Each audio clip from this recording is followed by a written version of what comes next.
Good afternoon.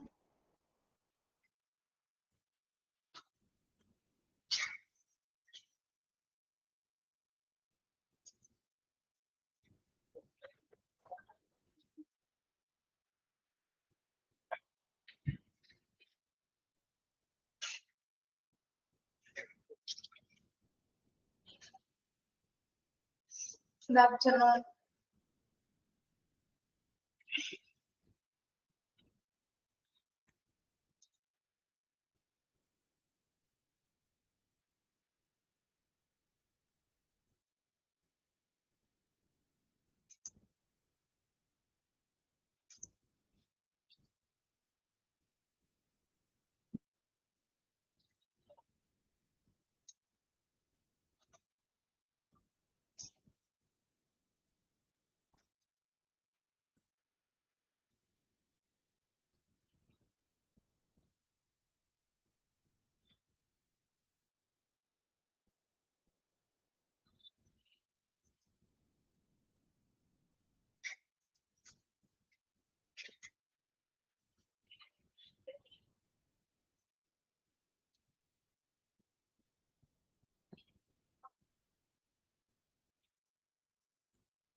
Good afternoon.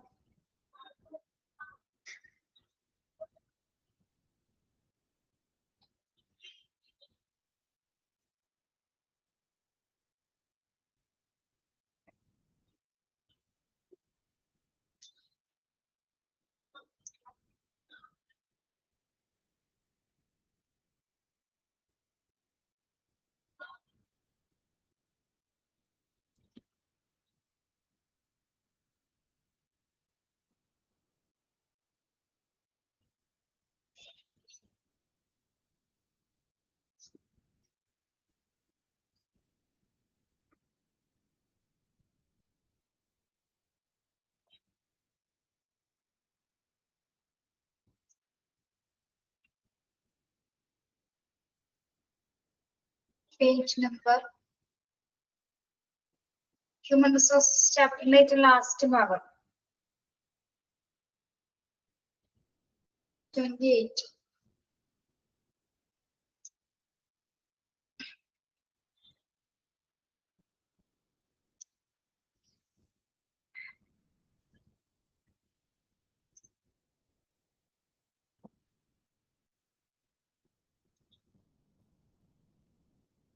Employee morale.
Good afternoon to all. Human resource management last ഭാഗമാണ് employee morale.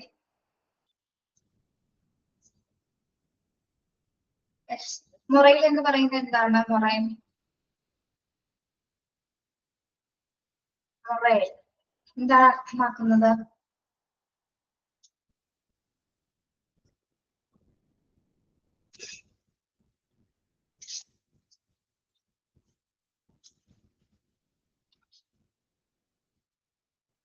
What is employees morale?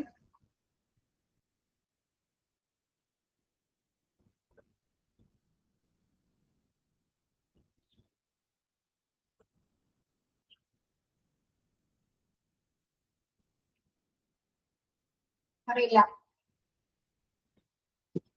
Confidence ആണ്. Okay.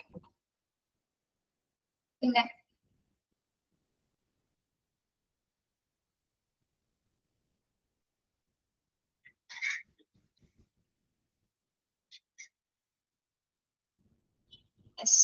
എംപ്ലോയീസിന്റെ ആറ്റിറ്റ്യൂഡ്സുമായി ബന്ധപ്പെട്ടതാണ് അല്ലെ.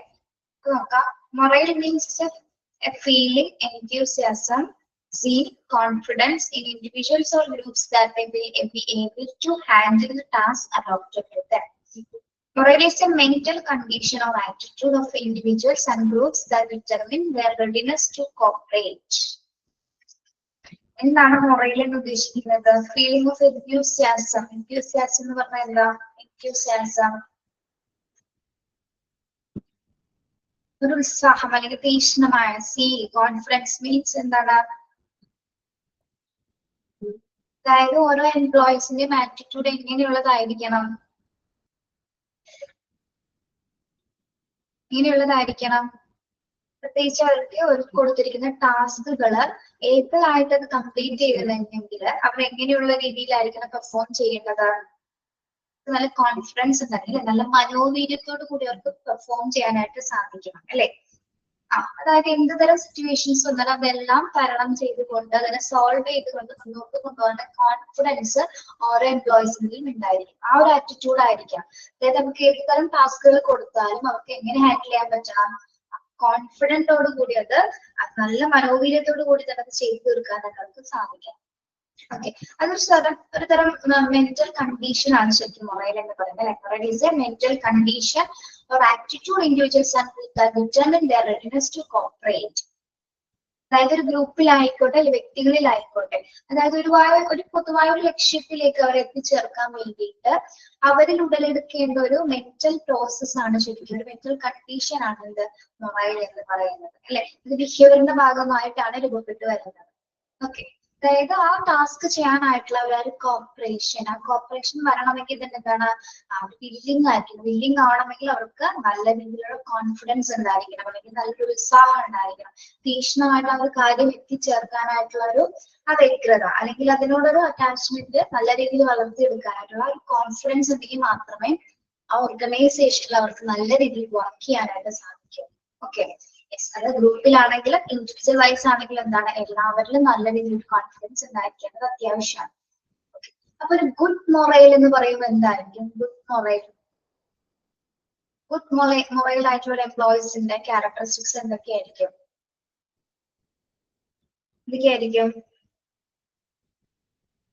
Good morale is evidenced by the employee enthusiasm, voluntary conformance with regulations and orders, and readiness to cooperate with others to accomplish of an organization objectives. Good morale അല്ലെങ്കിൽ നല്ല മനോവീര്യം എന്ന് നമ്മളോട് അർത്ഥമാക്കുന്നത് എന്തിനെയാണ്? അവർക്ക് കൊടുത്തിരിക്കുന്ന ജോലികളിൽ ജോലികൾ കൈകാര്യം ചെയ്യുന്നതിലൂടെ അവർക്ക് ഉത്സാഹം അല്ലെങ്കിൽ നല്ലൊരു സഹകരണം അല്ലെങ്കിൽ എന്താണ് ഇതൊക്കെ പ്രകടമാകുന്ന ഒരു രീതിയാണ്. നല്ല കോൺഫിഡൻസ് ആയിട്ട് അവർക്ക് തന്നിരിക്കുന്ന ജോലി, അതായത് ഓർഗനൈസേഷൻ ഒബ്ജക്റ്റീവ് അനുസരിച്ച് പെർഫോം ചെയ്യണമെങ്കിൽ അവർക്ക് നല്ല രീതിയിൽ കോൺഫിഡൻസ് ഉണ്ടായിരിക്കും. ഓക്കെ, അല്ലെങ്കിൽ നല്ല രീതിയിൽ എൻത്യൂസിയാസം അല്ലെങ്കിൽ ആ ഒരു കോപ്പറേഷൻ ഫീലിങ്സ് കൂടി ഉണ്ടെങ്കിൽ മാത്രമേ അവർക്ക് അവിടെ നല്ല രീതിയിൽ വർക്ക് ചെയ്യാനായിട്ട് സാധിക്കുള്ളൂ അല്ലെ. ഓക്കെ,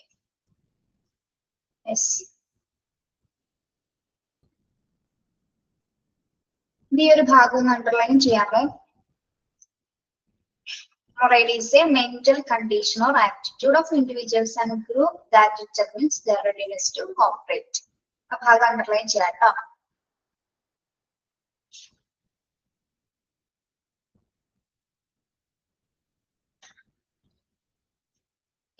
ഒരു പോസിറ്റീവ് മനോഭാവമാണ് അല്ലെ. എംപ്ലോയീസിന്റെ ഇടയിൽ വേണ്ട ഒരു പോസിറ്റീവ് മനോഭാവമാണ് എന്ത് മൊറൈൽ എന്ന് പറയുന്നത് അല്ലെ. കോൺഫിഡൻസ് ഉണ്ടെങ്കിൽ മാത്രമേ നമുക്ക് എന്ത് തരം ജോലിയാണെങ്കിലും എന്ത് കാര്യമാണെങ്കിലും എന്താണ് കോൺഫിഡൻസ് ഉണ്ടെങ്കിൽ മാത്രമേ നമുക്കത് പൂർണ്ണമായി ചെയ്യാനായിട്ട് സാധിക്കുള്ളൂ അല്ലെ. ഓക്കെ, ഇനി പൂർണ്ണത കൈവരിക്കണമെങ്കിൽ നമ്മളിൽ എന്തുണ്ടായിരിക്കണം? കോൺഫിഡൻസ് എന്ന ഒരു മനോഭാവം നമുക്ക് ഉണ്ടെങ്കിൽ മാത്രമേ ഇത് കംപ്ലീറ്റ് ആക്കാനായിട്ട് സാധിക്കൂ. Okay, yes. നെക്സ്റ്റ് നോക്കുന്നത് എംപ്ലോയ് ഗ്രീവൻസ് ആണ്. ഇത് മനസ്സിലായോ? എംപ്ലോയി മൊറൈൽ മനസ്സിലായോ എന്താന്ന്?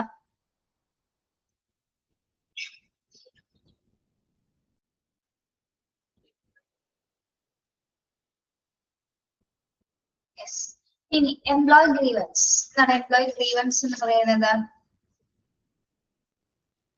എംപ്ലോയീസുമായി ബന്ധപ്പെട്ട് വരുന്ന പരാതികളാണ് അല്ലെ? ഓക്കെ. അപ്പൊ ഇവിടെ 3 രീതിയിലെ കംപ്ലൈൻസിനെ കുറിച്ച് പറയുന്നുണ്ട്. 3 രീതിയിലുള്ള കംപ്ലൈൻസുകൾ. ഏതൊക്കെയാണ് 3 രീതിയിൽ വരുന്ന ഗ്രീവൻസസ് എന്ന് പറയുന്നത്? നോക്കാം. Complaint that affect one or more workers constitute a grievance. Second one, a complaint become a grievance when the misconduct which is mostly associated with the work is brought to notice of the end management. And a grievance is a written complaint filed by an employee and claiming unfair treatment. ഒരു organisation സംബന്ധിച്ചിടത്തോളം 3 രീതിയിലാണ് കംപ്ലൈൻസുകൾ വരുന്നത്. First വരുന്ന complaint എങ്ങനെയാണ്? ഏത് കാറ്റഗറിയിൽ വരുന്നു? A complaint that affects one or more workers constitute a grievance. എന്ന് പറയുന്നത് a complaint that affects one or more workers constitutes a grievance. ഇവിടെ എങ്ങനെയാണ് ഇതിനൊരു പരാതിയായിട്ട് നമ്മൾ ഇതിനെ കൺസിഡർ ചെയ്യുന്നത്? ഒന്നോ അതിൽ കൂടുതൽ ജീവനക്കാരെ ബാധിക്കുന്ന ഒരു കാരണമാണെങ്കിൽ അതിനെ നമ്മൾ എന്തായിട്ട് കണക്കാക്കുന്നു? ഒരു കംപ്ലൈന്റ് ആയിട്ട് നമ്മൾ അതിനെ കണക്കാക്കുന്നു അല്ലെ? ഒന്നോ അതിൽ കൂടുതലോ ജീവനക്കാരെ ബാധിക്കുന്ന തരത്തിലുള്ള സിറ്റുവേഷൻ ആണെങ്കിൽ അതിനെ നമ്മളൊരു പരാതിയായിട്ട് കണക്കാക്കുന്നു. ഓക്കെ, അതാണ് ഫസ്റ്റ് കാറ്റഗറി. മനസ്സിലായോ? വൺ ഓർ മോർ വർക്കേഴ്സിനെ കോൺസ്റ്റിറ്റ്യൂട്ട് ചെയ്യുന്നതിന് നമ്മൾ അതിനെ ഒരു കംപ്ലൈന്റ് ആയിട്ട് കണക്കാക്കുന്നത്. സെക്കൻഡ് വൺ എന്ന് പറഞ്ഞാൽ എന്താണ്? A complaint become A grievance when this discontent which is mostly associated with the work is brought to the notice of the management. എന്താണ് സെക്കൻഡ് ഗ്രീവൻസ് ആയിട്ട് വരുന്ന കംപ്ലൈന്റ്? എങ്ങനെയാണ്? ജോലിയുമായി ബന്ധപ്പെട്ട ഒരു പരാതി അല്ലെ? പരാതി നമ്മള് മാനേജ്മെന്റിനെ ഔദ്യോഗികമായിട്ട് അറിയുന്നതിനെ നമ്മള് ഒരു പരാതിയുടെ ഗ്രീവൻസസിന്റെ കാറ്റഗറിയിൽ ഉൾപ്പെടുത്തുന്നത്. എന്താണ് പറയുന്നത്? അതായത് ഒരു ജോലിയുമായി ബന്ധപ്പെട്ട് ഒരു മാനേജ്മെന്റിനെ നമ്മൾ ഔദ്യോഗികമായിട്ട് ഒഫീഷ്യൽ ആയിട്ട് അറിയിക്കുന്നതിനെ ഒരു പരാതിയായിട്ട് നമുക്ക് കണക്കാക്കാം. ഓക്കെ, മാനേജ്മെന്റുമായി ബന്ധപ്പെട്ട് വരുന്ന കാര്യങ്ങൾ അസോസിയേറ്റ് വിത്ത് വർക്കുമായി ബന്ധപ്പെട്ട്. അതാണ് രണ്ടാമത്തെ കാറ്റഗറി. മൂന്നാമത് എന്താണ്? A grievance is a written complaint filed by an employee and claiming unfair treatment. മൂന്നാമത്തെ എങ്ങനെയാണ് നമ്മൾ പറയുന്നത്? എന്ത് തരം കംപ്ലൈന്റ് ആണത്? ഉദ്യോഗസ്ഥൻ എങ്ങനെ കൊടുക്കുന്ന കംപ്ലൈന്റ് ആണിത്? ഇങ്ങനെ കൊടുക്കുന്ന കംപ്ലൈന്റ് ആണ് രേഖാമൂലം അല്ലെ? റിട്ടേൺ കംപ്ലൈന്റ് ആണ് അല്ലെ? രേഖാമൂലമായിട്ട് നമ്മള് എന്തെങ്കിലും അനാവശ്യമായിട്ടുള്ള ട്രീറ്റ്മെന്റുമായി ബന്ധപ്പെട്ട്, അതായത് അൺഫെയർ ട്രീറ്റ്മെന്റ് മീൻസ് എന്താണ്? ബിഹേവിയർ എന്തെങ്കിലും പ്രോബ്ലംസ് അങ്ങനെയൊക്കെ കാണിക്കുന്നവർക്കെതിരെ കൊടുക്കുന്നതാണ് എന്ത്? റിട്ടേൺ കംപ്ലൈന്റ്സിന്റെ കാറ്റഗറിയിൽ വരുന്നത് കേട്ടോ. ഉദ്യോഗസ്ഥൻ രേഖാമൂലം നൽകിയ കംപ്ലൈന്റ്, അതായത് അന്യായമായി എന്തെങ്കിലും തരത്തിലുള്ള പെരുമാറ്റം കാണിക്കുകയാണെങ്കിലും എന്താണ്? നമ്മൾ അതിനെ ഒരു പരാതിയായിട്ട് കണക്കാക്കും. ഒന്നാമത്തെ എന്താണ് നമ്മൾ പഠിച്ചത്? ഒന്നോ അതിൽ കൂടുതൽ വർക്കേഴ്സിനെ അഫക്ട് ചെയ്യുന്ന തരത്തില് ഒരു പരാതി. മറ്റേത് എന്താണ്? രണ്ടാമത് എന്താണ് പറയുന്നത്? Complaint become A grievance with discontent which is mostly associated with the work. അല്ലെ? വർക്കുമായി ബന്ധപ്പെട്ട്, ജോലിയുമായി ബന്ധപ്പെട്ട് നമ്മൾ മാനേജ്മെന്റിനെ ഒഫീഷ്യൽ ആയിട്ട് അറിയിക്കുന്നതിനെ എന്ത് പറയുന്നുണ്ട്? രണ്ടാമത് പരാതിയുടെ കാറ്റഗറിയിൽ നമുക്ക് ഉൾപ്പെടുത്താവുന്നതാണ് കേട്ടോ. മൂന്നാമത് എന്ന് പറഞ്ഞാൽ എന്താണ്? റിട്ടേൺ കംപ്ലൈന്റ് ആണ്. അത് അൺഫെയർ ആയിട്ടുള്ള ട്രീറ്റ്മെന്റുമായി ബന്ധപ്പെട്ടിട്ടുള്ള റിട്ടേൺ കംപ്ലൈന്റ്സ് ആണ്. അപ്പൊ 3 രീതിയിലാണ് പ്രധാനമായിട്ടും എംപ്ലോയീസ് ഗ്രീവൻസസ് വരുന്നത്. ഓക്കെ, മനസ്സിലായോ?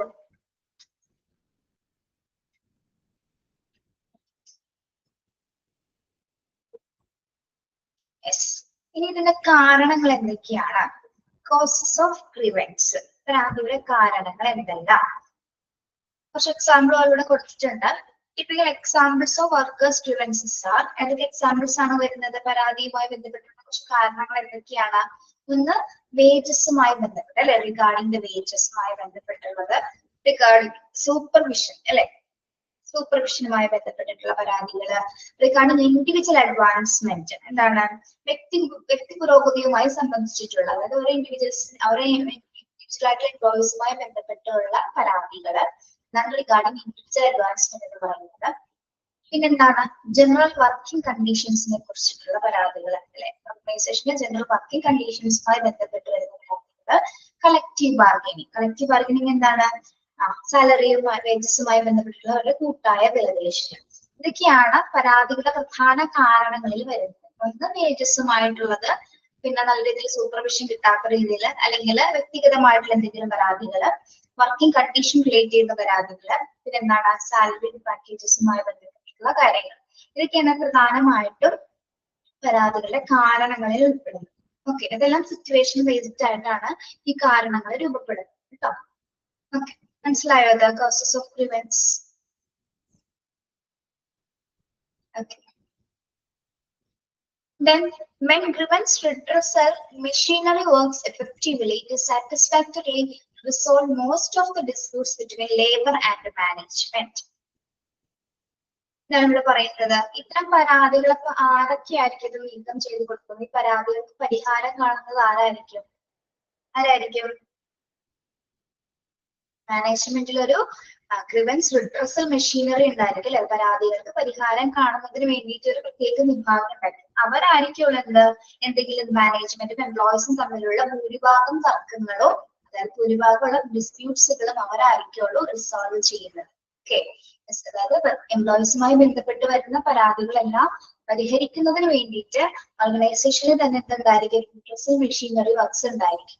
അപ്പൊ അവരായിരിക്കും ഇത്തരം പരാതികൾ ഇത്തരം ഡിസ്പ്യൂട്ട്സുകളൊക്കെ തർക്കങ്ങളൊക്കെ പരിഹരിച്ച് ഓർഗനൈസേഷൻ നല്ല രീതിയിൽ വർക്കേഴ്സുമായിട്ട് കോപ്പറേറ്റ് ചെയ്ത് കൊണ്ടുപോകുന്നത് ഞാനായിരിക്കുള്ളൂ. റിഡ്രസൽ മെഷീനറീസ് ആയിരിക്കും. ഈ പരാതി പരിഹാര യന്ത്രമായിരിക്കും ഇതെല്ലാം കൈകാര്യം ചെയ്യുന്നത്. ഓക്കെ, മനസ്സിലായോ? യെസ്, നമ്മുടെ ചാപ്റ്റർ കഴിഞ്ഞു കേട്ടോ. റിസോഴ്സസ് എന്ന ഭാഗം കംപ്ലീറ്റഡ് ആണ്.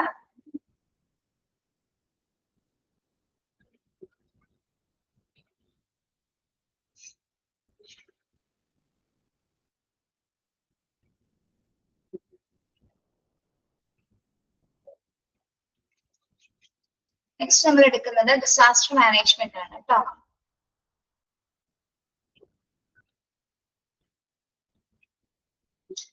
ചാപ്റ്റർ ഒന്ന് എടുത്തോട്ടെ. PDF കംപ്ലീറ്റ് എല്ലാം ഒരുമിച്ച് കിടക്കുകയാണ് കേട്ടോ.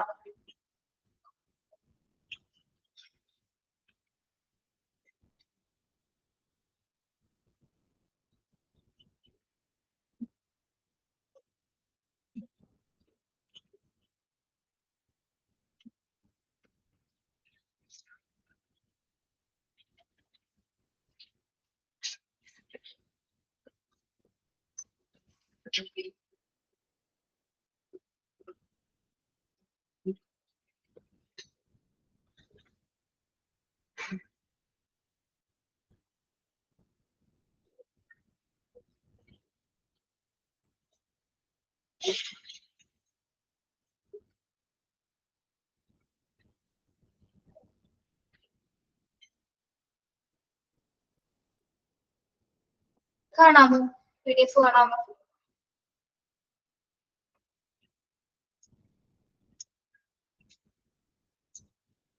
യെസ്,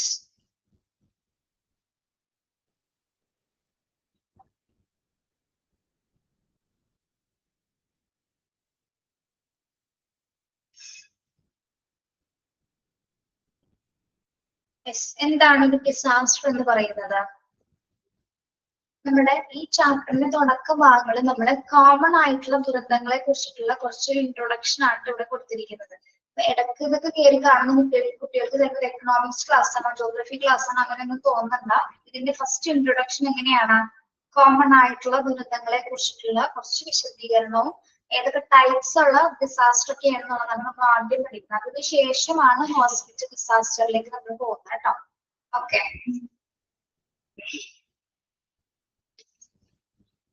പറഞ്ഞത് ഇപ്പൊ അങ്ങനെ ഇടയ്ക്ക് ഇങ്ങനെ കേസ് കാണുന്നവർക്ക് സംശയം തോന്നണ്ട എന്നവർക്ക് പറഞ്ഞതാണ് കേട്ടോ. ഓക്കെ, നമ്മുടെ ന്യൂസസിലൊക്കെ ഒരുപാട് ഡിസാസ്റ്റർ മാനേജ്മെന്റ് കണ്ടിട്ടുണ്ടായിരിക്കും അല്ലെ. പ്രത്യേകിച്ച് ഈ അടുത്ത് നമുക്ക് കേരളത്തിലൊക്കെ നടന്നിരിക്കുന്ന പല ഡിസാസ്റ്റേഴ്സിൽ ഏറ്റവും പ്രധാനപ്പെട്ടതാണ് വയനാട്ടിലുണ്ടായ ചൂരൽമലയിലുണ്ടായ ഫ്ലഡ് അല്ലെ. ചുരൽമലയിൽ എന്താണ് ലാൻഡ് സ്ലൈഡ് ഉണ്ടായിരുന്നു അല്ലെ? ഓക്കെ, ആ ഒരു സിറ്റുവേഷൻസ് ഒക്കെ നമ്മൾ കണ്ടതാണ് അല്ലെ? ഒരു പ്രദേശം മുഴുവൻ ഇല്ലാണ്ടാകുന്ന ഒരു സിറ്റുവേഷൻ ആണ് അല്ലെ? പ്രകൃതിയും മനുഷ്യനും ഒരേപോലെ നഷ്ടപ്പെടുന്ന ഒരു സാഹചര്യമാണ് അവിടെ ഉണ്ടായിരിക്കുന്നത്. അതിനുശേഷം അത് മാനേജ് ചെയ്യുന്നതിന്റെ വീഡിയോസും കാര്യങ്ങളൊക്കെ നമ്മൾ ന്യൂസിൽ കണ്ടിട്ടുണ്ട് അല്ലെ? ഓക്കെ, അപ്പോൾ ഈ ഡിസാസ്റ്റർ മാനേജ് ചെയ്യാന്ന് പറയുന്നത് നിസ്സാരമായിട്ടുള്ള ഒരു കാര്യമുള്ള വളരെ ബുദ്ധിമുട്ടുള്ള കാര്യങ്ങളാണ്. കാരണം ഒരുപാട് പേരെ ജീവൻ രക്ഷിക്കാനും ശരീരത്തിന് എന്തെങ്കിലും അപകടങ്ങൾ പറ്റിയവരെ രക്ഷിക്കാനും അല്ലെങ്കിൽ അത്തരം ആ ഒരു സിറ്റുവേഷൻ ഹാൻഡിൽ ചെയ്യാന്ന് പറയുന്നത് കുറച്ച് ഡിഫിക്കൽട്ട് ആയിട്ടുള്ള ഒരു പ്രോസസ്സ് തന്നെയാണ്. അതിനുവേണ്ടി ഒരു സംഘത്തെ പ്രിപ്പയർഡ് ചെയ്യുക എന്ന് പറയുന്നതും അതിലേറെ ബുദ്ധിമുട്ടുള്ള കാര്യങ്ങളാണ്. ഓക്കെ, യെസ്, നമുക്ക് ഇൻട്രൊഡക്ഷൻ ഒന്ന് നോക്കാം. Disaster have been in existence ever since the history of mankind and have mounted the density of Earth and its population. The disaster even affects every community and no community is free from it. The disaster may be the second major human problem after war in respect of monetary damage and number of people killed or affected. Millions of people fall victims annually by natural disasters and resultant number of deaths, suffering and economic losses. And the poorest countries are mostly affected by disasters economically and socially. Disaster management can be defined as the organization and management of resources and responsibilities for dealing with all humanitarian aspects of emergencies. Okay, ഇവിടെ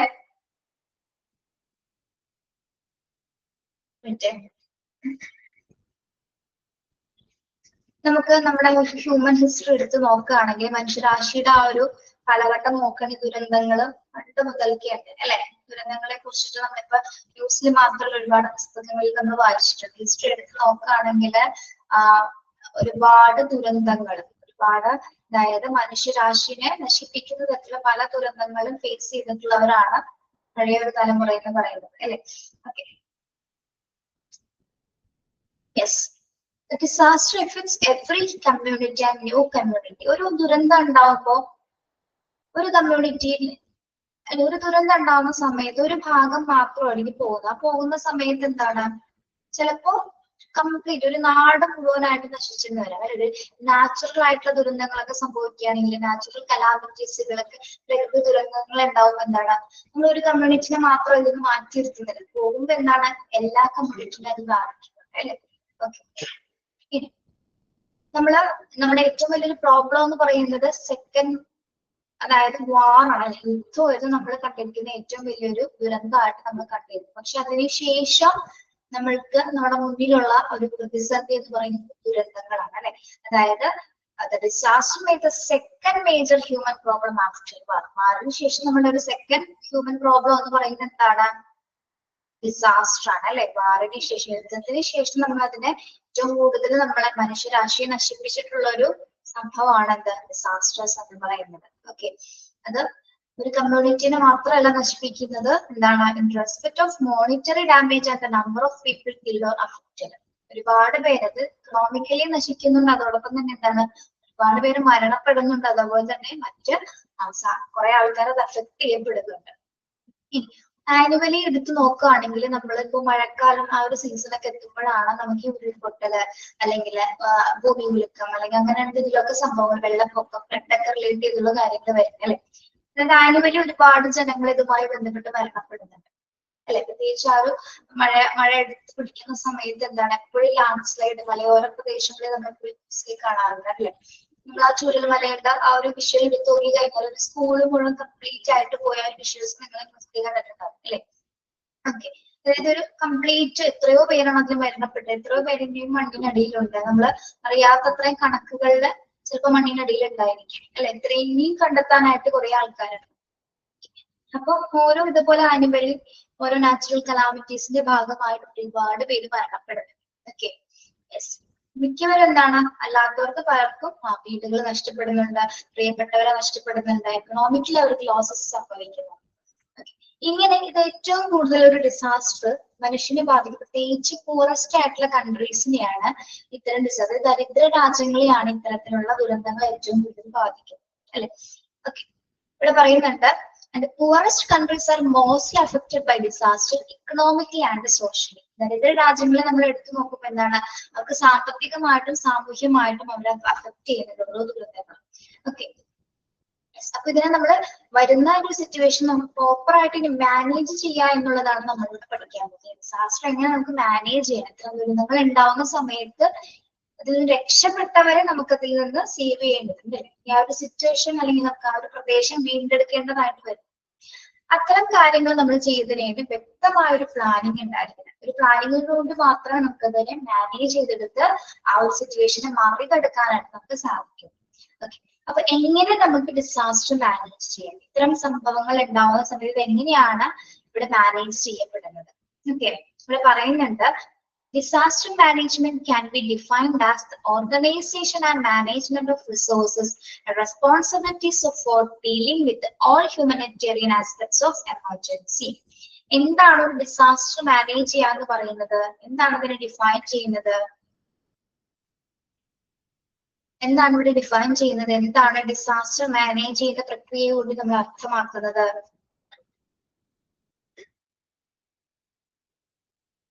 എന്താണ് അർത്ഥമാക്കുന്നത്?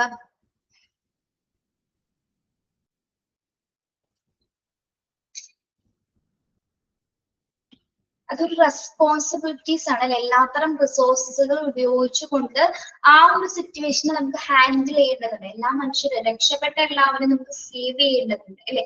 അതായത് ആ ഒരു emergency സിറ്റുവേഷൻസിൽ maximum റിസോഴ്സുകൾ ഉപയോഗിച്ചുകൊണ്ട് നമ്മൾ എന്ത് ചെയ്യണം, ആ ഒരു പ്രോബ്ലത്തിനെ സോൾവ് ചെയ്യുക എന്നതാണ് എന്താ ഡിസാസ്റ്റർ മാനേജ്മെന്റ് എന്നുകൊണ്ട് അർത്ഥമാക്കുന്നത്. അതിന് ഒരുപാട് വ്യക്തികൾ ആവശ്യമാണ്, ഒരുപാട് സാധനങ്ങൾ റിസോഴ്സസ് ആവശ്യമാണ്, എല്ലാത്തരം എക്യുപ്മെന്റ്സ് ആവശ്യമാണ്. ഇതെല്ലാം ഒറ്റ രീതിയിൽ കൊണ്ടുവന്ന് നമുക്ക് ആ സിറ്റുവേഷനെ മറികടക്കാൻ വേണ്ടിയിട്ടാണ് നമ്മൾ എന്ത് ചെയ്യുന്നത്, ഡിസാസ്റ്റർ മാനേജ്മെന്റ് എന്ന രീതിയിൽ നമ്മൾ അർത്ഥമാക്കുന്നത്. ഓക്കെ, അപ്പൊ അതിനുവേണ്ടി നമുക്ക് എന്തൊക്കെ പ്ലാൻ ചെയ്യേണ്ടതുണ്ട്? പർട്ടിക്കുലർ ആയിട്ട് അതിനെ പ്രിപ്പയർ ചെയ്യണം അല്ലെ. ഡിസാസ്റ്റർ എങ്ങനെ മാനേജ് ചെയ്യുന്നതുമായി ബന്ധപ്പെട്ട ഒരു പ്രിപ്പയർനെസ് ഉണ്ടായിരിക്കണം, ഒരു റെസ്പോൺസ് പ്ലാൻ ഉണ്ടായിരിക്കണം. ആ ഒരു ഡിസാസ്റ്ററിൽ ചെന്ന് നമ്മൾ അതിനെ എങ്ങനെ റിക്കവർ ചെയ്യും, അതിലെങ്ങനെ നമ്മൾ ആ ഒരു സിറ്റുവേഷൻസിലേക്ക് റെസ്പോണ്ട് ചെയ്യും എന്നതുമായി ബന്ധപ്പെട്ട ഒരു പ്ലാൻ തയ്യാറാക്കാം.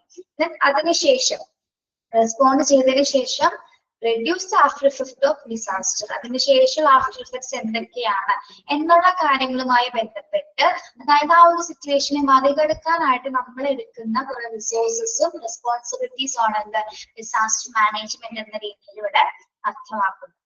ഓക്കെ, പിന്നെ റിക്കവർ ചെയ്യണം നമുക്ക് ആ പ്രോബ്ലത്തിനെ സോൾവ് ചെയ്ത് റിക്കവർ ചെയ്യാൻ നമ്മൾ ഉപയോഗിക്കുന്ന ആ റെസ്പോൺസിബിലിറ്റീസ് ആൻഡ് ഡ്യൂട്ടീസും ടാസ്കുകളൊക്കെയാണ് എന്ത് ഡിസാസ്റ്റർ മാനേജ്മെന്റ് എന്ന രീതിയിലൂടെ മനസ്സിലാക്കുന്നത്. ഓക്കെ, നമ്മൾ പറഞ്ഞ കാര്യങ്ങളൊക്കെ മനസ്സിലായത് ഇൻട്രൊഡക്ഷൻ ഭാഗമാണ് കേട്ടോ, അതുകൊണ്ടാണ് ഇങ്ങനെ പറയുന്നത്. മനസ്സിലായോ?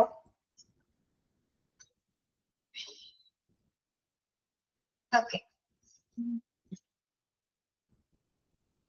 നമ്മൾ പലപ്പോഴും ഓരോ ന്യൂസിലേക്ക് ഇതൊക്കെ കാണുമ്പോൾ ഇവരെ ഇതെങ്ങനെ മാനേജ് ചെയ്യുന്നതെന്ന് പലപ്പോഴും നിങ്ങൾ ചിന്തിച്ചിട്ടുണ്ടാവും. നമുക്ക് ന്യൂസിലിരുന്ന് കണ്ടാൽ മതി അല്ലെ, പക്ഷെ ഇതെന്താണ് ഇതിന്റെ ഒരു ആഴങ്ങളിലേക്ക് ചെല്ലുമ്പോൾ ഉള്ള ഒരു ബുദ്ധിമുട്ട് അല്ലെ. എത്രയോ സമയങ്ങൾ നിന്നിട്ട് ഓരോരുത്തരും നമ്മൾ കണ്ടെത്താൻ വേണ്ടി, അതായത് ഈ കടയിൽ നിന്ന് ഒരുപാട് പേര് രക്ഷിക്കാറുണ്ട് അല്ലെ. കൈയും കാലും മാത്രമായിട്ടൊക്കെ നമ്മൾ ന്യൂസിൽ കാണാറുണ്ട്, ബാക്കി മണ്ണിനടിയിലായിരിക്കും. അത് എത്രത്തോളം അവർ വെൽ പ്രിപ്പയർനെസ് ചെയ്തിട്ടാണ് അവർ ആ ഒരു സംഭവം മാനേജ് ചെയ്തെടുക്കുന്നത് അല്ലെ, അതിന്റെ ക്രൂ മെമ്പേഴ്സ് എന്ന് പറയുന്നത്. ഓക്കെ, അതേപോലെ തന്നെ അതിന്റെ കറക്റ്റ് ആയിട്ട് നമുക്ക് ന്യൂസ് നോക്കിക്കഴിഞ്ഞാൽ കാണാൻ പറ്റും. ഇപ്പൊ ഈ ലാൻഡ് സ്ലൈഡ് മാത്രമല്ല, അല്ലാതെ തന്നെ നമ്മൾ ആ ഫ്ലഡ് 2018 ഫ്ലഡ് ഉണ്ടായ സമയത്ത് ഒരുപാട് പേരുടെ വീടൊക്കെ കംപ്ലീറ്റ് ആയിട്ട് മുങ്ങിപ്പോയ സിറ്റുവേഷൻസ് ഉണ്ട് അല്ലെ. പലവരും വീടിന്റെ മുകളിലൊക്കെ കയറിയിരുന്ന ഒറ്റപ്പെട്ട പ്രദേശങ്ങളിൽ ഒറ്റപ്പെട്ടു പോയ ആൾക്കാരുണ്ട്. അവരെയൊക്കെ രക്ഷിക്കാനായിട്ട് വലിയ പ്രിപ്പയർഡ് ആയ ഒരു പ്ലാനിങ് ഉണ്ടായിരുന്നു. ആ പ്ലാനിങ്ങിന്റെ അടിസ്ഥാനത്തിലാണ് ഓരോരുത്തരെ രക്ഷിച്ച ഡിസാസ്റ്റർ 2018 ഉണ്ടായ ഫ്ലഡ് അവർ മാനേജ് ചെയ്തത്. അപ്പൊ വ്യക്തമായ റെസ്പോൺസ് പ്ലാനും പ്രിപ്പയർനെസ്സും ആഫ്റ്റർ ഇഫക്ട്സ് അവരെങ്ങനെ രക്ഷിക്കാം, അവർക്ക് എങ്ങനെ സംരക്ഷണം കൊടുക്കാം എന്ന രീതിയിൽ വ്യക്തമായ പ്ലാനിങ്ങോട് കൂടിയാണ് ഓരോ ഡിസാസ്റ്ററും നമ്മൾ മാനേജ് ചെയ്യുന്നത്. ഇത് നമ്മുടെ നാച്ചുറൽ ഡിസാസ്റ്ററുമായി ബന്ധപ്പെട്ട ഒരു ഇൻട്രൊഡക്ഷൻ ഭാഗമായിട്ട് ഇപ്പൊ പറഞ്ഞത്.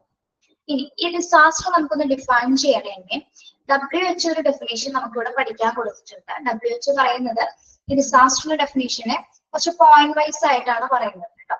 എങ്ങനെയാണ് വേൾഡ് ഹെൽത്ത് ഓർഗനൈസേഷൻ പറയുന്നത്? ഡിസാസ്റ്റർ എന്ന് പറയുന്നത് എന്താണ്? Defines disaster as any occurrence that causes damage, ecological disruption, loss of human life, deterioration of health and health service on scale sufficient to warrant an extraordinary response from outside the affected community or area. എന്താണ് ഒരു disaster എന്ന് WHO, world health organisation define ചെയ്യുന്നത്? ഒരു disaster സംഭവിക്കുമ്പോ damage ഉണ്ടാവുന്നത്, അതായത് തകർച്ച സംഭവിക്കുന്നത്. ഒരു ദുരന്തം ഉണ്ടായി കഴിഞ്ഞാൽ അതിന് വ്യക്തമായ തകർച്ച വരുന്നു. അതിന്റെ കാരണങ്ങളാണ് കേട്ടോ. തകർച്ച ഉണ്ടാകുന്നു. ഇക്കോളജിക്കൽ ഡിസ്ട്രപ്ഷൻ എന്ന് പറഞ്ഞാൽ എന്താണ്? പാരിസ്ഥിതികമായിട്ട് തകരുന്നു. ലോസ് ഓഫ് ഹ്യൂമൻ ലൈഫ് എന്ന് പറഞ്ഞാൽ എന്താണ്? ലോസ് ഓഫ് ഹ്യൂമൻ ലൈഫ്, മനുഷ്യന്റെ ലൈഫ് നഷ്ടമാകുന്നു. ഇത്രയും കാരണങ്ങൾ കണ്ടോ. ഡിഫൈൻ ചെയ്യുമ്പോൾ എങ്ങനെയാണ്? അതായത് കംപ്ലീറ്റ് ആയിട്ട് ഒരു പ്രദേശം ഡാമേജ് ആവുന്നു, അല്ലെങ്കിൽ ഇക്കോളജിക്കൽ ആയിട്ട് പാരിസ്ഥിതികമായിട്ട് തകർന്നു, ഹ്യൂമൻ ലൈഫ് നഷ്ടപ്പെടുന്നു. ഈ 3 കാരണത്താലും. പിന്നെ എന്താണ്? Deterioration of health and health services. എന്താണ് സംഭവിക്കുന്നത്? പിന്നെ 4ാമത്തെ കാരണം എന്ന് പറയുന്നത് എന്താണ്? Deterioration of health and health services ഉദ്ദേശിക്കുന്നത് എന്താണ്?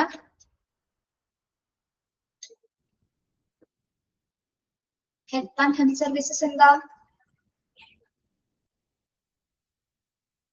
പറയൂ. ഇത്രയേ ഉള്ളൂ.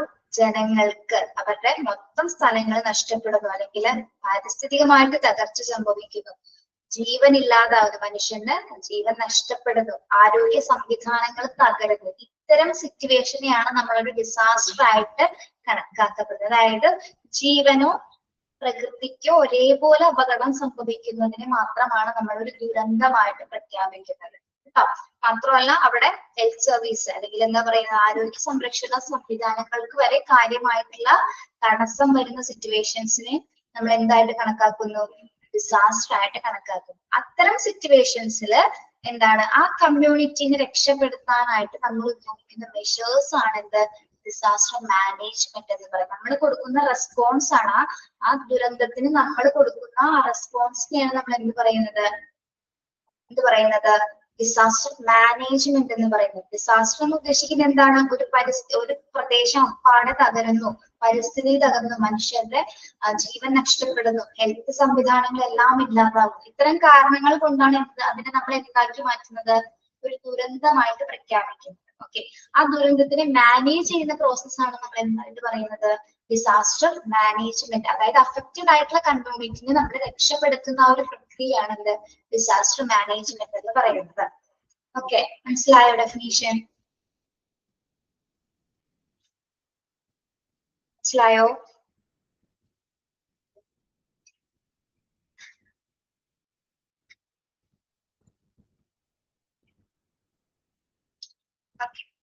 നമുക്കറിയില്ല, ഇപ്പൊ നമ്മളിവിടെ ഇരിക്കുന്ന സമയത്ത് നമുക്കിപ്പോ എന്തെങ്കിലും സംഭവിച്ചാൽ നമ്മുടെ ഒരു നോർമൽ ഫങ്ഷൻ ആണ് അവിടെ ഇല്ലാണ്ടാവുന്നത്, അല്ലെ? നോർമൽ എങ്ങനെയാണോ പോകുന്ന ഒരു നമ്മുടെ കമ്പ്യൂട്ടറിൽ നോർമൽ ഫങ്ഷൻ ഇല്ലാതാകുന്ന ഒരു സിറ്റുവേഷൻ ആണ് എന്ത്?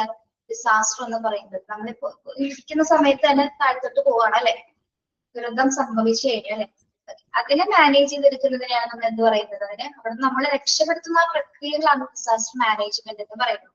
ഓക്കെ, ഇനി ഈ ഡിസാസ്റ്റേഴ്സ്, ദുരന്തങ്ങൾ പലതരത്തിലുണ്ട്. പ്രത്യേകിച്ച് നമ്മൾ 2 രീതിയിലാണ് അതിനെ കാറ്റഗറൈസ് ചെയ്യുന്നത്, ഡിസാസ്റ്റേഴ്സിനെ. ഓക്കെ, ഈ ഡെഫിനേഷൻ ആരെങ്കിലും മനസ്സിലാക്കാത്തവരുണ്ടോ? ക്ലിയർ ആവുന്നവരുണ്ടെങ്കിൽ ചോദിക്കാം.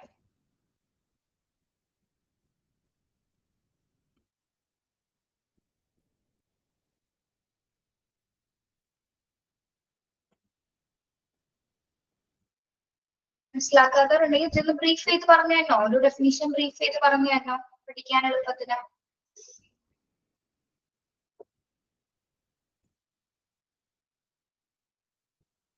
വേണ്ട.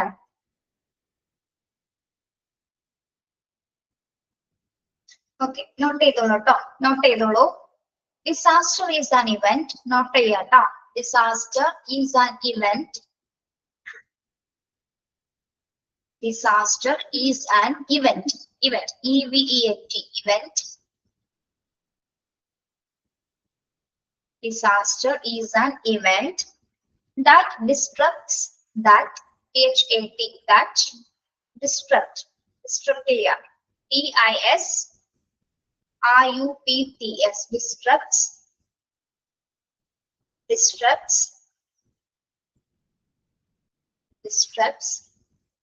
the normal functioning of the normal functioning of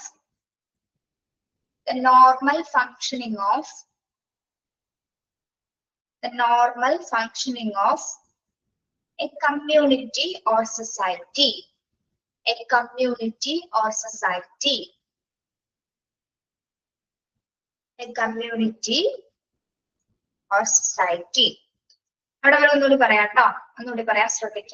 Disaster is an event that disrupts the normal functioning of a community or society.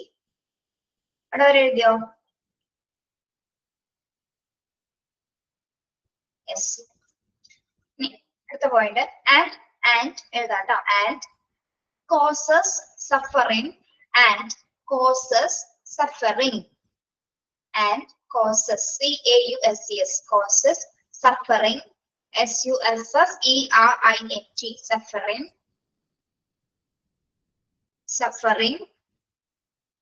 that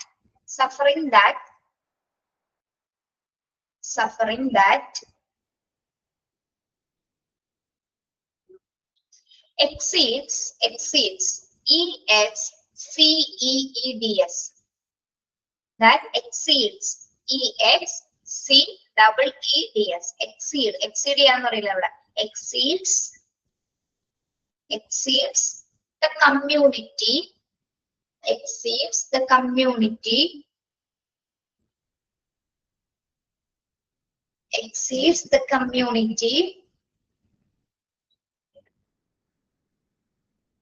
ability to cope ability A-B-L-I-T-Y ability to cope.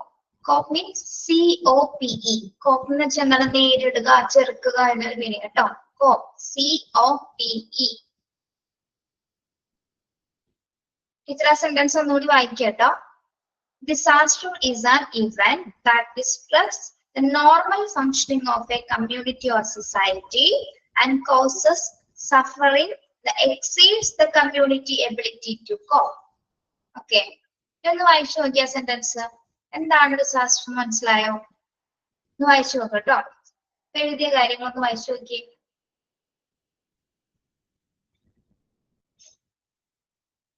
ഒന്നുകൂടി പറയാം.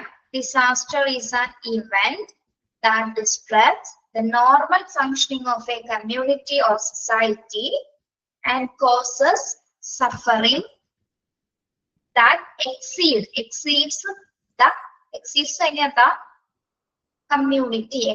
the community ability to cope. C-O-P-E. Cope means പൊരുതുക, ചെറുതുക, നേരിടുക എന്നുള്ളത് കേട്ടോ. എന്താണ് disaster എന്ന് പറയുന്നത്?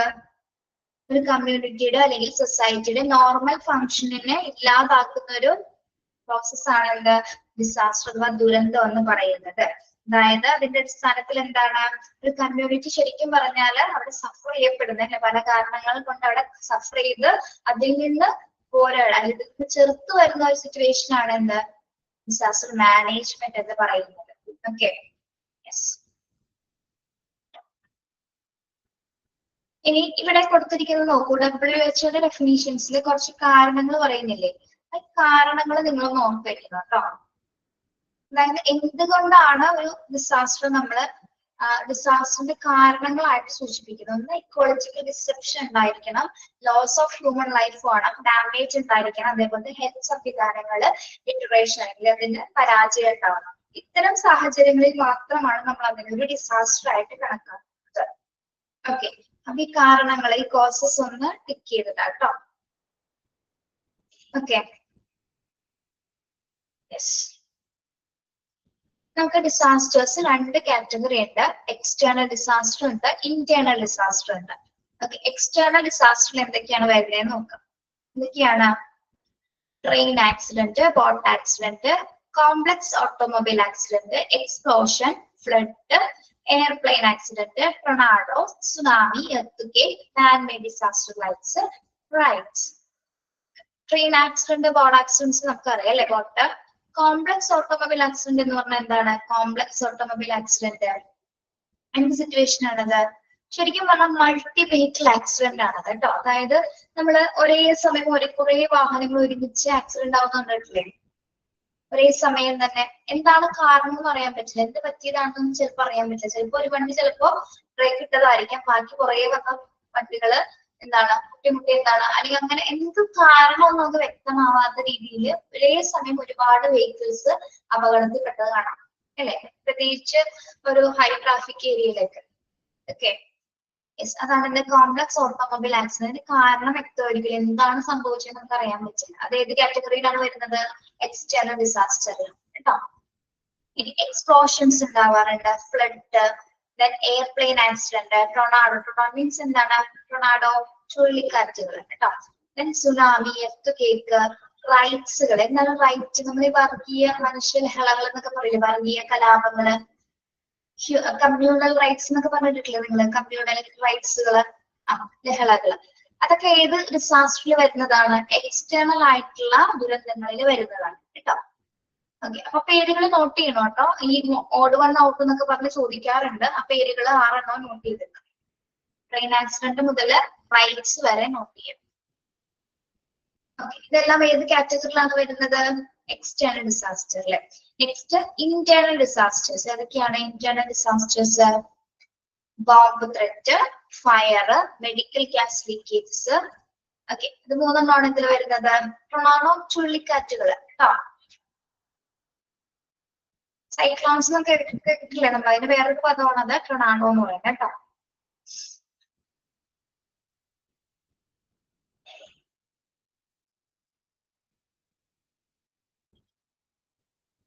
Okay, എഴുതി വെച്ചോട്ടോ. ചുഴലിക്കാറ്റ് അവിടെ എഴുതി വെച്ചു. സുനാമി, എർത്ത് അറിയാമോ നിങ്ങൾക്ക്? യെസ്, ഇതെല്ലാം എക്സ്റ്റേണൽ ആണ്. ഇന്റേണൽ വരുന്ന ഏതൊക്കെയാണ്? Bomb threat, fire and medical gas leakage. ഇത് രണ്ടും പഠിക്കണം കേട്ടോ. എക്സ്റ്റേണലും ഇന്റേണലും വരുന്ന ദുരന്തങ്ങൾ ഏതൊക്കെയാണ് ഓർത്ത് വയ്ക്കുക. ഓക്കെ, ഇനി ഇവിടെ നമുക്ക് ജസ്റ്റ് എക്സാമ്പിൾ പോലെ കൊടുത്തിട്ടുണ്ട്. മേജർ ആയിട്ട് നടന്ന ഡിസാസ്റ്ററിന്റെ പേരുകൾ മാത്രം നോക്കിയാൽ മതി. നിങ്ങൾ അത് എത്ര പേരുടെ ജീവൻ നഷ്ടപ്പെട്ടു അതൊന്നും നോക്കണ്ട, പേരുകൾ മാത്രം ഒന്ന് ഓർത്ത് വയ്ക്കുക. ആ പേരും ഏത് പ്ലേസിലാണ് നടന്നതെന്നുള്ളതൊന്ന് ഓർക്കുക. മേജർ ആയിട്ടുള്ള ഡിസാസ്റ്റർ ഏതൊക്കെയാണ്? Bhopal gas tragedy affected 2 lakh people, 3,000 lives lost. Bhopal gas tragedy എന്നുള്ളതൊന്ന് അണ്ടർലൈൻ ചെയ്തിട്ടാ. പേര് മാത്രം ഓർക്കാം. ചിലതിൽ ഇയർ പറഞ്ഞിട്ടുണ്ട്, ആ ഇയർ പഠിക്കണം കേട്ടോ. സൈക്ലോൺസ് എവിടെയാണ്? ഇൻ ആന്ധ്രാപ്രദേശില്. അനോറീസ, ഇന്റർവൽ ഓഫ് എവറി 2 years. അത് 2 വർഷത്തേക്ക് ഇന്റർവൽ പീരീഡിൽ എന്താണ് സൈക്ലോൺസുകൾ ഉണ്ടായിട്ടുണ്ട്. 25,000 പേരുടെ ജീവിതം അതിൽ നഷ്ടപ്പെട്ടിട്ടുണ്ട്. ഇപ്പൊ സൈക്ലോൺ ഇൻ ആന്ധ്രാപ്രദേശ്, ഒറീസ എന്നുള്ളത് നോട്ട് ചെയ്യാം. Earthquake in Latur in Maharashtra 1993. Earthquake ഉണ്ടായത് എവിടെയാണ്? ലാറ്റൂർ, മഹാരാഷ്ട്രയിൽ 1993 ഒരു മേജർ ഡിസാസ്റ്റർ ആണ്.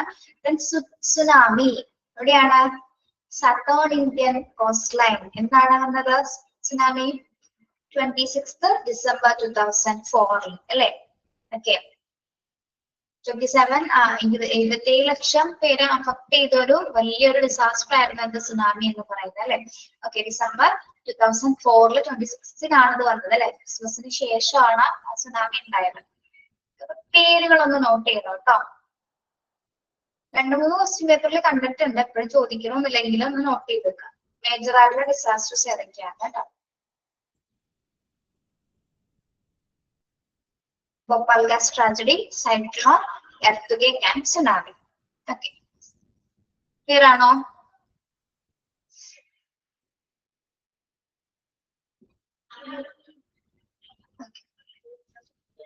നമ്മൾ ഇനി നോക്കുന്നത് ഡിസാസ്റ്റർ പാരഡിഗം. ഡിസാസ്റ്ററിന്റെ ഓരോ ലെറ്റേഴ്സും എന്തിനെ ഡിനോട്ട് ചെയ്യുന്നു, അതിന്റെ മാതൃക എങ്ങനെയാണെന്നാണ് നോക്കുന്നത് കേട്ടോ. ഓക്കെ, D എന്തിനെ സൂചിപ്പിക്കുന്നു? G for detection, I for incident command, S for safety and security. Then A for assess, hazard, S for support, T for triage and treatment, E for evacuation and R for recovery. Okay. D എന്തിനെ സൂചിപ്പിക്കുന്നു? Detection. നമ്മൾ ആ കണ്ടെത്തുകയാണ് അല്ലെ, ഇത് disaster ആണെന്നുള്ള കണ്ടെത്തുന്നതാണ് detect ചെയ്യാന്ന് പറയുന്നത്.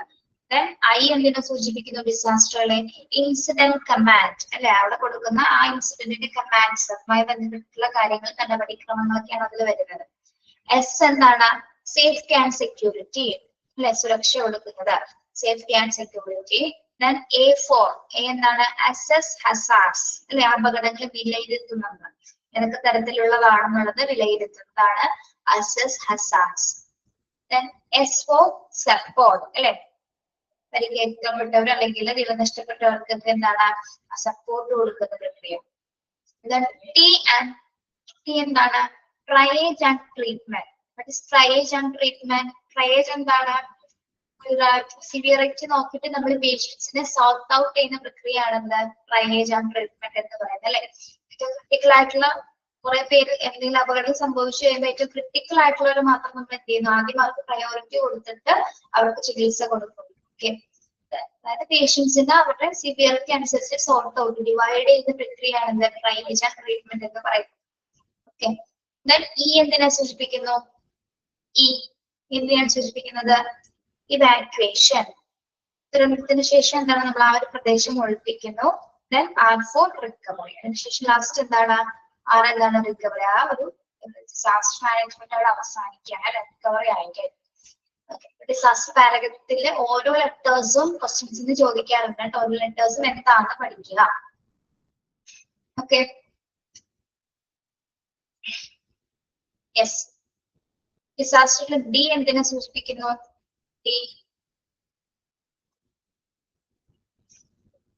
detection.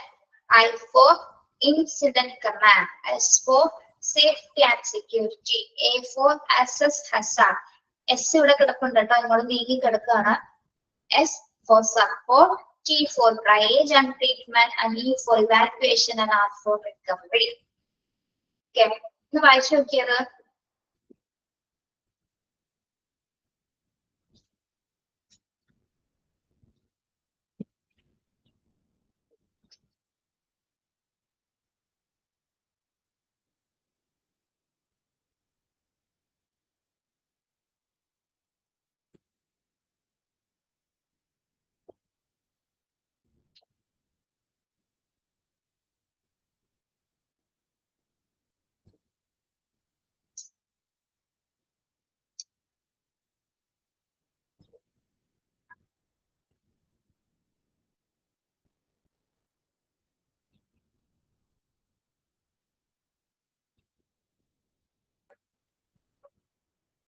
ഓക്കെ, ശരി.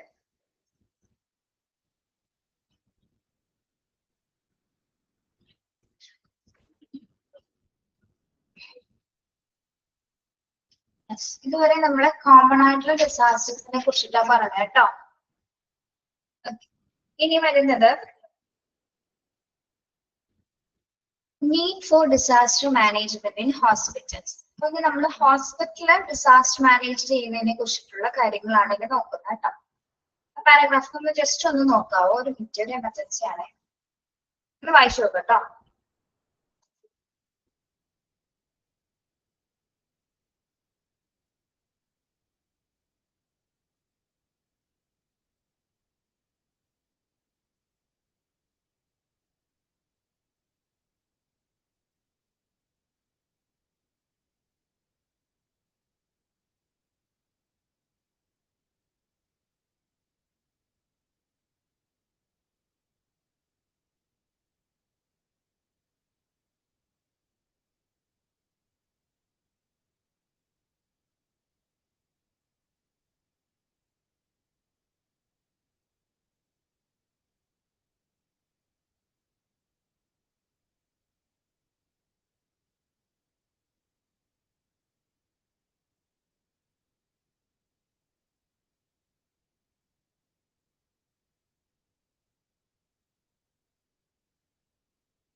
മരിച്ചിരുന്നോ?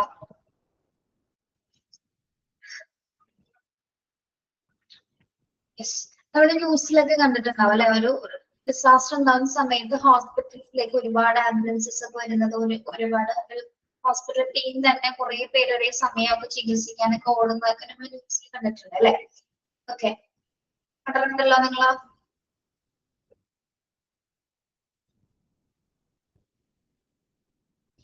Okay, yes.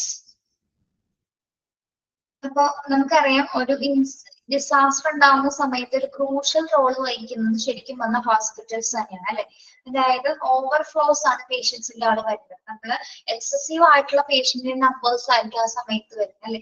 അപ്പൊ ആ ഒരു സമയത്ത് നമുക്ക് അതിനെ മാനേജ് ചെയ്യണമെങ്കിൽ ഹോസ്പിറ്റലിനെ സംബന്ധിച്ചിടത്തോളം എഫക്റ്റീവ് ആയിട്ട് ഒരു പ്ലാനിങ് ഉണ്ടായിരിക്കണം. അല്ലാത്ത സമയം എന്താണ്, നമുക്കതിനെ പ്രിപ്പയർഡ് അല്ലാതെ നമുക്ക് ആ പ്രോബ്ലം സോൾവ് ചെയ്യാനായിട്ട് സാധിക്കില്ല.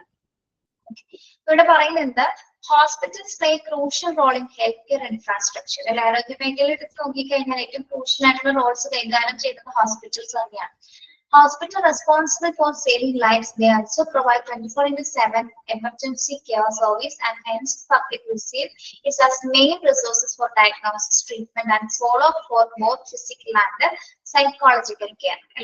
നമുക്കറിയാം ഒരാളെ ലൈഫ് സേവ് ചെയ്യാനുള്ള ഉത്തരവാദിത്തോടു കൂടി തന്നെയാണ് ഒരു ഓരോ ഹോസ്പിറ്റൽസും വർക്ക് ചെയ്യുന്നത്. പ്രത്യേകിച്ച് എമർജൻസി സിറ്റുവേഷൻസിൽ നമുക്കറിയാം 24 മണിക്കൂറും കൊടുക്കുന്ന സേവനങ്ങളാണ് ഹോസ്പിറ്റൽസ് പ്രൊവൈഡ് ചെയ്യുന്നത്. എല്ലാ തരത്തിലുള്ള റിസോഴ്സസും പ്രൊവൈഡ് ചെയ്തുകൊണ്ട് എല്ലാ തരം ഡയഗ്നോസിസും treatment follow up physiological and psychological ആയിട്ടുള്ള എല്ലാ കെയേഴ്സും ഹോസ്പിറ്റൽസ് പ്രൊവൈഡ് ചെയ്യുന്നുണ്ട്.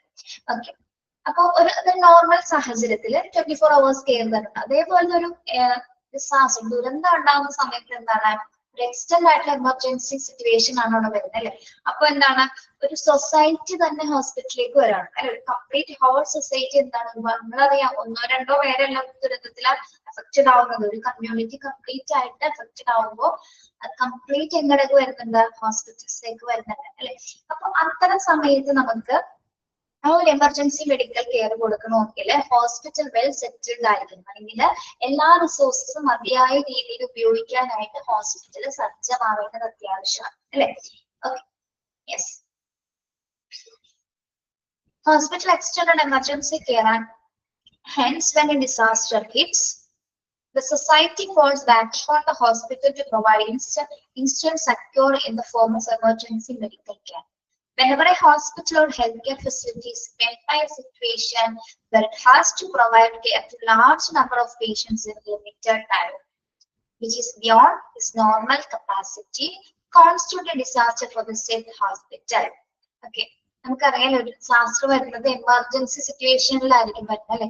അതായത് ഒരു ലിമിറ്റഡ് ടൈമിൽ തന്നെ നമുക്ക് ഒരുപാട് പേഷ്യൻസിന് ഒരേ സമയത്ത് തന്നെ നോക്കേണ്ട സിറ്റുവേഷൻസ് വരാറുണ്ട്. അപ്പൊ ആ ഒരു സമയത്ത് നമ്മൾ അറിയാം നോർമൽ കപ്പാസിറ്റിനേക്കാളും കൂടുതൽ പേഷ്യൻസ് ആണ്, പേഷ്യന്റിന്റെ ഓവർഫ്ലോ ആണ് അവിടെ ഉണ്ടാവുന്നത് അല്ലെ. ആ ഒരു സമയത്ത് ഹോസ്പിറ്റൽ നല്ല രീതിയിൽ അത് മാനേജ് ചെയ്യണമെങ്കിൽ ആവശ്യമായിട്ടുള്ള റിസോഴ്സ് മീൻസ് ഇവിടെ എന്താണ് ഉദ്ദേശിക്കുന്നത്, അത് കൊടുക്കാനുള്ള ഡോക്ടേഴ്സും എല്ലാ സ്റ്റാഫുകളും അവൈലബിൾ ആയിരിക്കണം. മാത്രമല്ല ഇപ്പൊ എമർജൻസി ICU അല്ലെങ്കിൽ സർജറി പർപ്പസ് അങ്ങനെയൊക്കെ വരാണെങ്കിൽ എന്താണ്, എല്ലാ ഡിപ്പാർട്ട്മെന്റും ഇല്ലെങ്കിൽ കാര്യം ഹോസ്പിറ്റലിൽ എത്ര ഡിപ്പാർട്ട്മെന്റ് ഉണ്ടോ ആ എല്ലാ ഡിപ്പാർട്ട്മെന്റും അത്തരം സിറ്റുവേഷൻസ് എന്താണ് അവിടെ മതിയായിട്ടുള്ള സ്റ്റാഫുകൾ ഉണ്ടായിരിക്കണം, മതിയായ റിസോഴ്സസുകൾ ഉണ്ടായിരിക്കണം, എല്ലാത്തരം സപ്ലൈസും അവിടെ ആ ഒരു സമയത്ത് അവൈലബിൾ ആയിരിക്കും. അതിന് സജ്ജമാകണമെങ്കിൽ ഹോസ്പിറ്റലിൽ എന്ത് വേണം, ഒരു ഡിസാസ്റ്റർ പ്ലാൻ ആവശ്യമാണ് അല്ലെ. ഓക്കെ, ആ ഒരു പ്ലാൻ ഇല്ലാതെ അല്ലെങ്കിൽ സ്റ്റാഫുകൾക്ക് കൃത്യമായിട്ട് ഒരു ട്രെയിനിങ് കൊടുക്കാതെ നമുക്ക് ഒരു ഡിസാസ്റ്റർ മാനേജ് ചെയ്യാനായിട്ട് ഹോസ്പിറ്റലിനെ സംബന്ധിച്ചിടത്തോളം സാധിക്കും. നമുക്ക് എല്ലാത്തരം സപ്ലൈസും വേണം, മരുന്നുകൾ വേണം, മറ്റു മെഡിക്കേഷൻസ് മാത്രമല്ല മറ്റെല്ലാ സപ്ലൈസും, വാട്ടർ സപ്ലൈ, മറ്റെല്ലാ കാര്യങ്ങളും എല്ലാവരും അക്കോമഡേറ്റ് ചെയ്യാനുള്ള ഫെസിലിറ്റി ഹോസ്പിറ്റലിൽ ഉണ്ടായിരിക്കണം. നമ്മൾ കണ്ടിട്ടില്ലേ ന്യൂസിൽ കുറെ പേര് താഴെയൊക്കെ കിടക്കുന്നത്, ഒരു ദുരന്തം വരുന്ന സമയത്ത് ഹോസ്പിറ്റലിൽ താഴെ ട്രീറ്റ് ചെയ്യുന്നുണ്ടോ, തറയില് അല്ലെ, തറയില് അതുപോലെ കോറിഡോർസിലൊക്കെ കുറെ പേഷ്യൻസ് ഇങ്ങനെ കിടക്കുന്ന കണ്ടിട്ടില്ലേ. എന്തുകൊണ്ടാണ്, അവിടെ ബെഡ്സിന്റെ അവൈലബിലിറ്റി ഒന്നും ആ ഒരു സമയത്ത് ഉണ്ടായിരിക്കില്ല അല്ലെ. ഇത്തരം കാരണങ്ങൾ, അതായത് നമുക്ക് നല്ല രീതിയിൽ അത് മാനേജ് ചെയ്യാൻ പ്ലാൻ ഉണ്ടെങ്കിൽ വ്യക്തമായിട്ട് ഹോസ്പിറ്റൽസിന് അത് സോൾവ് ചെയ്യാൻ പറ്റും. അല്ലാത്ത പക്ഷം എന്താണ്, അത് ഒരു എമർജൻസി സിറ്റുവേഷൻ അങ്ങനെ വന്നു കഴിഞ്ഞാൽ ഒരു ഹോസ്പിറ്റലിൽ കംപ്ലീറ്റ് ആയിട്ട് അത് ഒരുപാട് പേര് ചിലപ്പോൾ ആ ഒരു സിറ്റുവേഷൻ നമുക്ക് മാനേജ് ചെയ്യാൻ പറ്റാത്തതുകൊണ്ട് കുറെ പേര് മരിക്കുമായിരിക്കും. അല്ലെങ്കിൽ എന്താണ് റിസോഴ്സസും മരുന്നുകളും ഒന്നും ഇല്ലാതെ കുറെ പേർക്ക് മറ്റ് ഡിഫിക്കൽട്ടീസ് സംഭവിക്കുകയാണ് സാധ്യത. അപ്പൊ നമ്മളിവിടെ മനസ്സിലാക്കിയത് ഹോസ്പിറ്റലിൽ വ്യക്തമായ രീതിയിൽ ഒരു ഡിസാസ്റ്റർ മാനേജ്മെന്റ് പ്ലാൻ ഉണ്ടായിരിക്കുക അത്യാവശ്യമാണ്. ഓക്കെ, അത് ഒഴിച്ചുകൂടാൻ പറ്റാത്തൊരു ഭാഗം തന്നെയാണ്. പ്രത്യേകിച്ച് ഇത്തരം ദുരന്തങ്ങൾ ഉണ്ടാവുന്ന സമയത്ത് ഹോസ്പിറ്റൽ വെൽ പ്രിപ്പയർഡ് ആയിരുന്നു. ഓക്കെ, ബാക്കി പോയിന്റ്സ് അടുത്ത ക്ലാസ്സിൽ എടുക്കാം കേട്ടോ. ഒന്ന് വൈൻഡപ്പ് ചെയ്യണേ. നിങ്ങൾ അതൊന്ന് വായിച്ചു വന്നോട്ടെ അടുത്ത ക്ലാസ്സിൽ.